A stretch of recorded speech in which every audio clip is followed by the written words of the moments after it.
السلام علیکم ورحمۃ اللہ وبرکاتہ۔ رمضان آنے والے ہیں، اسی لیے ہمیں ابھی سے رمضان کی تیاری شروع کر دینا چاہیے۔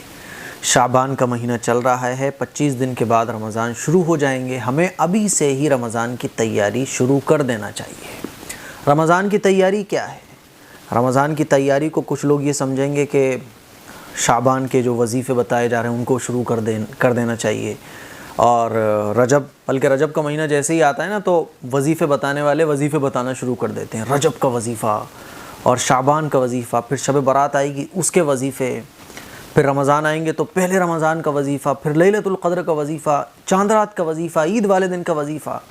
بیڑا غرق کر دیا ہے پوری قوم کا ایسے وظیفے بتانے والوں نے۔ میرے عزیز بھائیوں، میری بہنوں، رسول پاک صلی اللہ علیہ وسلم کی تعلیمات سے بڑھ کر کوئی عمل اور کوئی وظیفہ نہیں ہے۔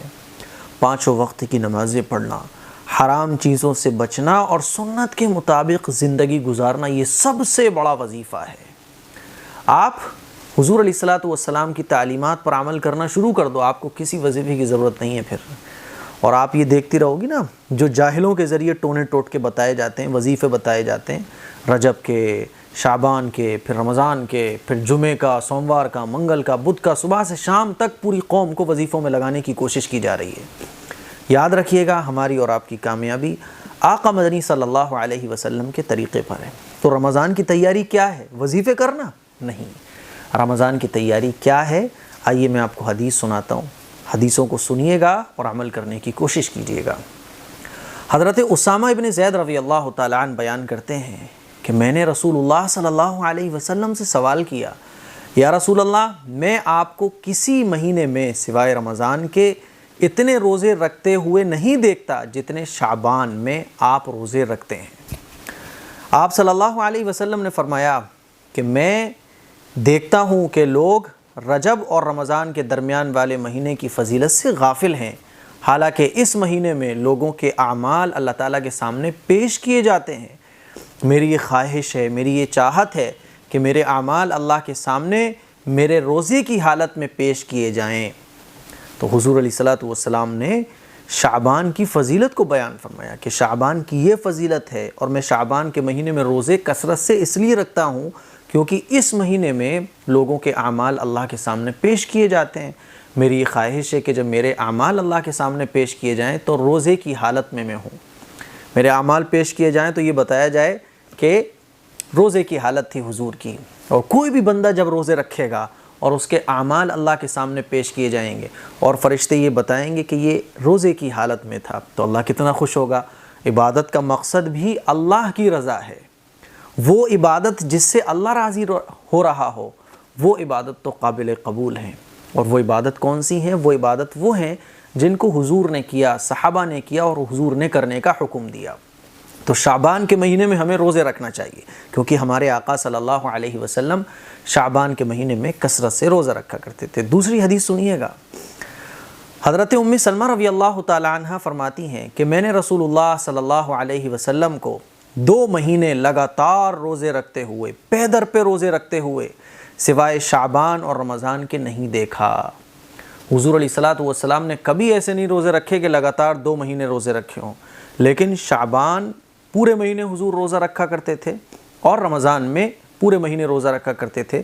تو اس شعبان اور رمضان، یہ دونوں مہینے ایسے تھے جس میں حضور علیہ الصلوۃ والسلام لگاتار روزے رکھتے رہتے تھے۔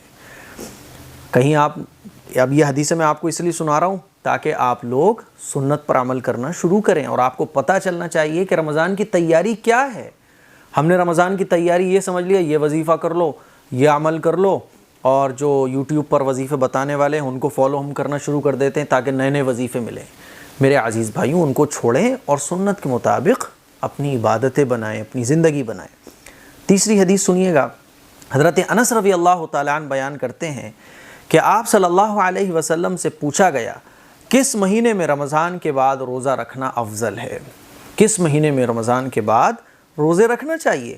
آپ صلی اللہ علیہ وسلم نے فرمایا، شعبان میں رمضان کی عظمت کے لحاظ سے۔ آپ صلی اللہ علیہ وسلم نے کیا فرمایا کہ شعبان کے مہینے میں روزے رکھو، رمضان کی عظمت کے لحاظ سے، کیونکہ رمضان آنے والا ہے۔ جیسے آپ نے دیکھا ہے نا، کوئی بہت بڑے گیسٹ آتے ہیں، کوئی بہت بڑے اللہ والے آتے ہیں تو ان کے استقبال کے لیے لاکھوں کا مجمع، ہزاروں کا مجمع استقبال کے لیے پہلے سے ہی کھڑا ہو جاتا ہے انتظار میں کہ اب حضرت آ رہے ہوں گے، اب مولانا صاحب آ رہے ہوں گے، اور جب مولانا صاحب آتے ہیں تو ان کا استقبال کیا جاتا ہے۔ اسی لیے رمضان کی عظمت بہت زیادہ ہے۔ اس رمضان کی عظمت کے لحاظ سے شعبان کے مہینے میں روزے رکھنا یہ سب سے زیادہ افضل ہے۔ پھر آپ صلی اللہ علیہ وسلم سے دریافت کیا گیا کہ کس مہینے میں صدقہ کرنا افضل ہے؟ آپ صلی اللہ علیہ وسلم نے ارشاد فرمایا رمضان میں صدقہ کرنے کا ثواب بڑھ جاتا ہے۔ اسی طرح سے ایک حدیث ہے جس کا مفہوم یہ ہے کہ آپ علیہ الصلوۃ والسلام شعبان کے مہینے میں کثرت سے روزے رکھا کرتے ہیں۔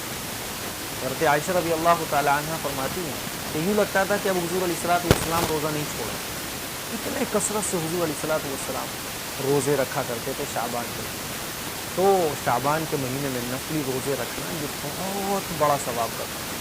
ہمارے آقا صلی اللہ علیہ وسلم رمضان آنے سے پہلے ہی رمضان کی تیاری شروع کر دیتے تھے، اور رمضان کی تیاری یہ تھی کہ شعبان کے مہینے میں روزے نفلی رکھنا۔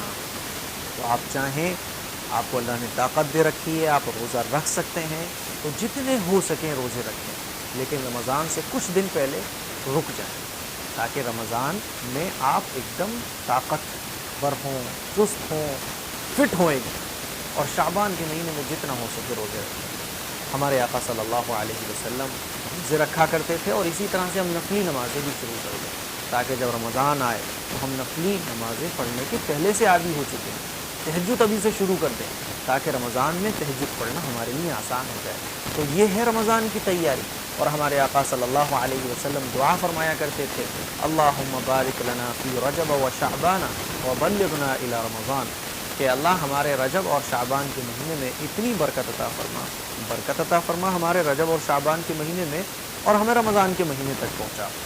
اسی لیے ہمیں اس دعا کا بھی اہتمام کرنا چاہیے، کیونکہ رمضان کا زندگی میں آ جانا یہ بہت بڑا اللہ کا انعام اور احسان ہے۔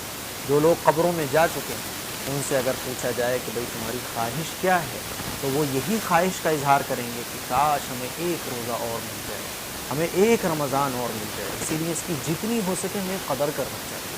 مجھے امید ہے آپ سمجھ گئے ہوں گے کہ رمضان کی ہم تیاری ابھی سے کیسے کریں۔ اس کلپ کو شیئر کریں، دوسروں تک پہنچائیں۔ السلام علیکم ورحمۃ اللہ وبرکاتہ۔